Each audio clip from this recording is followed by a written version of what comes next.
Yan mga sir, ito may bisita ulit ako ngayon na Toyota Innova. Ang issue nito mga sir, yung backlight lang. Yung mga gauge niya, okay naman, gana siya lahat. Kaya lang yung backlight niya dito sa RPM at saka speedometer malabo na. Tapos dito sa fuel at saka temperature wala na talaga, pundi na.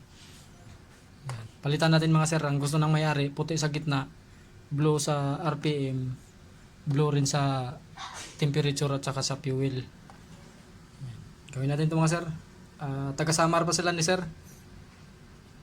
Nag Christmas lang daw sila sa Quezon City. Tapos after nitong gagawin ko, diretso na lang Samar, dala na nila yung mga gamit eh.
Yun, okay na ito mga sir. I-assemble ko na. Yan, ilaw na sila lahat.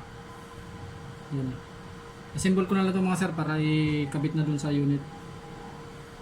Yan, maliwanag na yan mga sir pagkabit dun. Ilaw na sila lahat.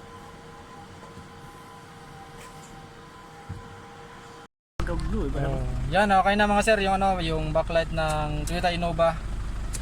Yan, backlight lang ginawa ko diyan mga sir kasi okay naman yung lahat ng gauge.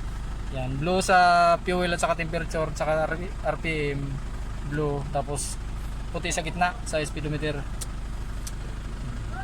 Ayos na sir. Maliwanag na. Hindi mo na kailangan magbukas ng ilaw dito sa para makita yung fuel at saka temperature. May tayo daw dito. Yan na mga sir, maraming salamat. Biyahe pa sila ni sir ng Samar ngayon.